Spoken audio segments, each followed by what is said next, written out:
All right, I just woke up. 7:50. Got a fresh cup of coffee. Let's tackle the 90s. All right. Going from oldest to most recent. What we got here? The Wall, live in Berlin. A buddy of mine gave me this movie. Now, this is the concert as opposed to the movie, which we went over in the 80s. This was, I remember listening to this. I was wasted in a hotel, not a hotel. I'm thinking like I'm Bob Geldof. I was wasted in an apartment in Atlanta listening to this on the Global Satellite Radio Network or something, and just drunk and emotional, thinking, oh God, Roger Waters is so beautiful, man. And I actually recorded it on cassette tape. And I used to have that on cassette tape, and it was, of course, all the F-ups. And all the F-ups have been edited out of this. This is just as if it were a smooth concert with no problems. But my buddy, my godson's father gave me this. He was there. He went to it. He was in Germany at the time in the Army. So that's kind of cool. Okay, what about Bob? This is a very funny movie with Bill Murray and Richard Dreyfuss, who was in Jaws. He'll tell you. 91. It's funny. I watched this the first time I saw this. I really cracked up and thought it was so funny. And it says howlingly funny, and that's a perfect description. And then I watched it a couple of years later and just thought, man, this movie's messed up. This is about an inappropriate relationship with a doctor and a patient. And I watched it a few years later and thought, nope, this is just hilarious. Oh, Bob is just, Bob's that guy in your life that just won't go away. And you hate him and you don't understand why everyone else in the world doesn't hate him. We've all got one of those. Subspecies, 1991. Now, this is the collection. This is like all three of them. 4 if there were 4.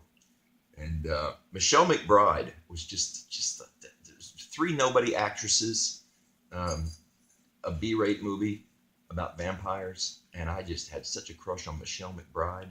And it had claymation in it. It was before CGI, and so it looked like those old Sinbad the Sailor movies. And it's just campy. It's just campy, silly stuff. But there's a lot of boob shots, a lot of hot girls, and Michelle McBride. It's the kind of thing you'd expect to see like on Fear Friday, when AMC used to do Fear Friday. Here we go.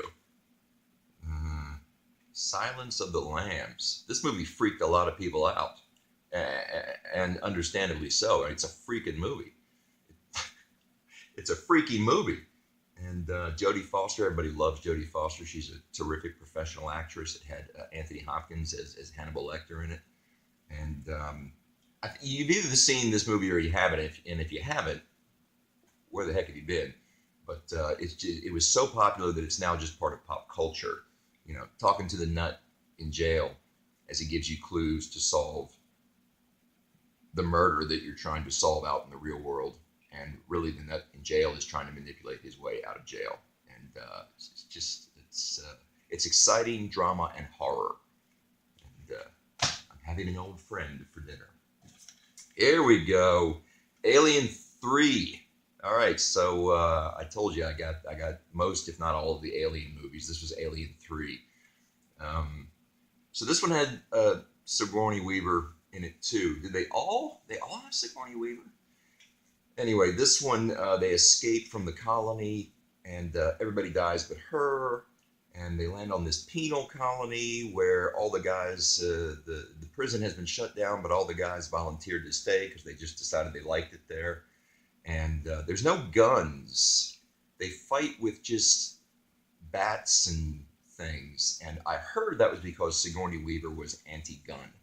And then after Aliens, she watched it and said, man, there's too many guns in that movie. If we ever do another one of these, we have to cut out all the gunfire. So you'll notice they just run around with sticks and clubs and set traps and things like that. But Lance Henriksen comes back as guy's name. Starts with a W. Wayland. Wayland. All right. I just watched this the other night. Dracula. This is Bram Stoker's Dracula, 1992, directed by that famous guy. Wow. I can't believe I'm forgetting this. Francis Ford Coppola. There we go. Had Keanu Reeves, and everyone thought Keanu Reeves just was awful in this movie. I didn't think he was so bad. He's got a fake British accent, but so what? I liked it. I mean, it's a vampire flick. I remember when I went to see it in the theaters, though, and it's called Bram Stoker's Dracula. So I thought, are you trying to suggest that you're going to be somehow more authentic than any of the other Dracula movies by calling it Bram Stoker's Dracula? Is this more in tune to the book that Bram Stoker wrote? I've heard that it's not. I've never read Bram Stoker's Dracula, so I don't know. But yeah, it's a good vampire flick. It's a romance. They try to turn it into a romance. So it's not really horror, and they de-emphasize the fact that this guy is a murderer, and just focus on, he's so lovesick and looking for his true love. But hey, it's a fun movie. It's fun. Vampires are always fun, right? National Lampoon's Loaded Weapon. Emilio Estevez and Samuel Jackson, very funny. I don't know if this is the Abram-Zucker brothers, but I wouldn't be surprised if it is. Just that kind of humor. And, Tim Curry is in this too. Tim Curry from the Rocky Horror Picture Show, and that's, he's done dozens of movies, but like that's the one he did way back in the day that everybody remembers Tim Curry for, is the Rocky Horror Picture Show. So he's the bad guy in this, and just very funny, just very funny. And you're talking about the microfilm that has the secret formula for turning innocent-looking cookies into cocaine? Yes, never heard of it. Oh yeah, Jurassic Park. Jurassic Park was one of those ones that everybody said it was good, and I didn't see it right away, and then I thought, yeah, it can't be that good. And I went and saw it. And it was really it was that good. I mean, it was really good. Obviously, I own it on Blu-ray, and I've watched it several times. It comes on TV all the time. They've recently they had a couple of sequels. They had 2 sequels that did all right, I guess. But then recently, this is 2018 when I'm recording this. They had 2 sequels. One that came out I think this year, and then one 2 years ago, which I went and saw. They were fun. The girl runs around in heels the whole time, which is just not fathomable. But it's still a fun movie. If you want to see people getting chased by dinosaurs, it's fun. It's a fun series, and I like Jeff Goldblum in this too. He was really buff in this thing. He worked out, and he's a freaking hunk in this thing. And I was a female friend of mine told me that she was watching it one night and thinking, am I crazy, or is Jeff Goldblum just hunky in this movie? He is. Oh, all right, Forrest Gump. I shouldn't have led Jurassic Park by saying it was one of those movies that everybody said was good, and I didn't believe it, because this is the movie that everybody said was terrific, and I didn't see it for a year. And 1994, it got all the hype. Everybody loved it. It was in pop culture. One of the Playboy Playmates that year had a Bubba Gump hat on in her centerfold shot. And I just thought, no movie with that much hype is that good. And so finally, a year later, a buddy of mine took me to see it like on a Sunday matinee in the theater. And I'm not kidding. This is not an exaggeration, and I'm not making this up. As the theater darkened and the movie was about to start, my buddy turns to me and says, "This is going to change your life." And he was right, man. Forrest Gump, again, just like 2001: A Space Odyssey, this is an 11 on a scale of 1 to 10. This is one of those movies that's so good you think God must have had a hand in it. Man couldn't create something like this. This is that good. And it's funny, and it's emotional, and it's exciting, and it's just a freaking epic. This guy's life. And if you haven't seen Forrest Gump and it came out in 94 and this is 2018, you got to stop what you're doing and watch Forrest Gump, man. It'll change your life. It's that meaningful. Ace Ventura, Pet Detective. 3-film collection. I didn't even know there was a third. I knew there was Ace Ventura, and then there was Ace Ventura When Nature Calls. And these are very funny. And Jim Carrey. Jim Carrey was the white guy on In Living Color, so he was the token white guy. And that's what put him in the spotlight. And then everyone discovered he was actually very, very funny and talented, and he started doing movies. I actually think When Nature Calls, the sequel, was better than the original, but the original is very, very good. And it was the original, it was a new idea, and it introduced the character, and it had Courtney Cox, and Courtney Cox is hot. And it had cameos like the quarterback for the Miami Dolphins, Dan Marino. Had Sean Young in it from Blade Runner, and very funny. And I guess if you don't like Jim Carrey, you might be annoyed by this movie because it's just 90 minutes of Jim Carrey, but doing his stuff. But he's very funny. I did think the sequel was better. The sequel was more funny. I got more laughs out of the sequel than the original, but the original was very good. The Flintstones. I don't think this went anywhere. I don't think this was a box office success. I don't think a lot of people bought the DVD afterwards. 1994. I certainly did not see this in theaters. I bought this after the fact because I was a fan of the original cartoon series from the 60s. And I really like it. It's got Rick Moranis in it from Strange Brew. It's got Rosie O'Donnell in it. A lot of people said Rosie O'Donnell should not have been cast as Betty because Betty was supposed to be, despite the fact that it's a cartoon, they said that all American men had this fantasy of Betty being a hottie and that Rosie O'Donnell was not a hottie. All right. I'm not going to say that I'm with or against that argument, but a lot of people didn't like Rosie O'Donnell in this movie.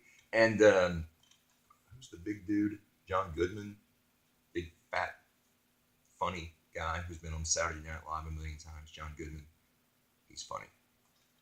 He's obviously Fred Flintstone. I think he's the guy born to play Fred Flintstone. 12 Monkeys, another Bruce Willis flick. This was very good. Very good. It's sci-fi. It's a brain teaser. It's a mind twister. It's one of those, in the end, you're not really sure if what you were watching was real or not. And by that, I mean that the main character, Bruce Willis, you're not really sure if what you just witnessed was really something he experienced or if it was all in his head, because he's a crazy man. But very, very good. I've watched it several times. Has Brad Pitt in it as a lunatic, really playing a lunatic very well. Got that facial tics going on and everything. And it's got Christopher Plummer from The Sound of Music. He plays one of the scientists in that. Okay. The Usual Suspects, 1995. Now, I saw this in 2000. I never even heard of this movie when it came out in theaters. And a buddy of mine, I was living in Oklahoma at the time, and a buddy of mine heard that I had never heard of this movie and said, "Oh, I have to show you this movie, man." So he came over and we threw it in probably the VCR, to be honest. Threw it in the VCR and watched it. And if you've never seen The Usual Suspects, just like Sleuth, I was talking about during my 60s and 70s bit, if someone is showing you this movie for the first time, chances are they're watching you. They're not watching the movie. They're watching your reaction to the movie. It's one of those, like where the director gets you, almost kind of like an M. Night Shyamalan ending. And you might say, well, thanks, Joe, you just ruined it. No, I didn't. Because even if you're looking for it, you won't see it. It's just a trip. And I'm not going to say the ending, because there's a chance people haven't seen this. I am encouraging you to go watch it. It is a trip. It is really good. And at the end of it, your jaw will drop and you'll go, man, I got to show this to somebody. It's that good. Kingpin. This was funny. Woody Harrelson. Well, I'll be honest. Woody Harrelson scares me. If I saw Woody Harrelson walking down the street, I would cross the street to avoid him. He's played so many different characters, and he started in comedy in Cheers, and he was this lovable hick farm boy who worked in the bar in the big city. lovable and adorable and not very bright, and everybody laughed at things that he said and did. But then he went into Natural Born Killers, and he started doing these movies, and even in the Hunger Games, he just freaking scares me, man. Woody Harrelson, I would not want to meet Woody Harrelson. I would say I would try not to make eye contact, and if he saw me, I would just say hello, Mr. Harrelson, and I would go the other way. But I mean, he's very funny in this, playing this jacked up loser who's been shit on all his life, and all he knows how to do is take advantage of people. So he takes advantage of this poor Amish kid, and you might think, well, that sounds awful. Well, we'll keep in mind it's a comedy, and it's it's very very funny. It's a very funny comedy. He's impressed with this big. He's a bowler, and he wears this big championship ring. It's like the one thing he did in life that he can be proud of. But he lost his hand, so he has a prosthetic hand. So every time he's trying to show off to somebody, he goes, "Are you impressed by this?" And he holds up his hand with the big ring, thinking people are looking at the ring, but they're looking at the prosthetic hand, and they all go, "Oh my God, what happened?" LA Confidential, 1997. My parents gave me this. They gave it to me for Christmas or something. I never saw it in 97 in the theaters. I watched it recently, like in the last 5 years. I watched it on DVD, and it was so good that I thought, man, I got to watch that again. And then 6 months, a year later, I put it in to watch it again, and just couldn't sit through it the second time. But it's good. It's good. The Lost World. Here is one of the sequels to Jurassic Park. I can't remember if this is the second or the third one. You see the pictures on the back. It's I honestly, there's been so many Jurassic Parks, I have them mixed up. But this is the one with Jeff Goldblum and Vince Vaughn and Juliette Lewis. Is that her name? I'm probably getting that wrong. A lot of people didn't like this one. This is the one. I have a friend who didn't like this one. This is the one where they actually capture a T-Rex and take it back to Hollywood. Very similar to King Kong. And she just thought that was dumb. And I said, honey, that's just the King Kong story. They're just retelling King Kong. Did you think King Kong was dumb? And she said, King who? So, all right. Takes all kinds. Men in Black, this is the trilogy. Really, the first one was the funny one. There was a second one. I don't think I knew there was a third one. I certainly have never put the third disc in and watched it. But I saw the original Men in Black in theaters. It was very good. And I remember the sequel being pretty good too. But just, Will Smith, Tommy Lee Jones, these two are polar opposites, and they're forced to work together. And the old and the young, the experienced and the inexperienced, the energetic and the tired. It's very funny watching these two guys be top secret agents battling aliens. It is a comedy, and it works. It's very funny. And my God, speaking of comedies, 1997, Austin Powers. This is one of the best comedies ever made. This is my kind of comedy. I went and saw this in the theater with a bunch of coworkers. A bunch of us from work decided to just, do movie night. So we all, like we don't spend enough time together. Let's all go to a movie too. So we went to the movies, and we got there late, and we were waiting on people to show up because it was a big group of us. So by the time we got into the theater, we had to sit in the front row, which sucks. Nobody likes to sit right in the front row. You're craning up to see the screen. So there's like 10 of us sitting in a row in the front row, a bunch of coworkers, and this thing starts, and I just cracked up.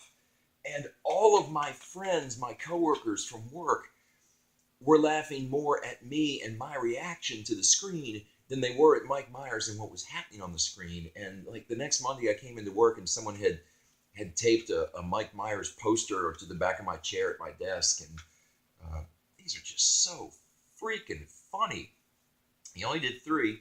He did the second one, was very good, and he did the third one. The third one was like a blockbuster, and he had all these people doing cameos in it.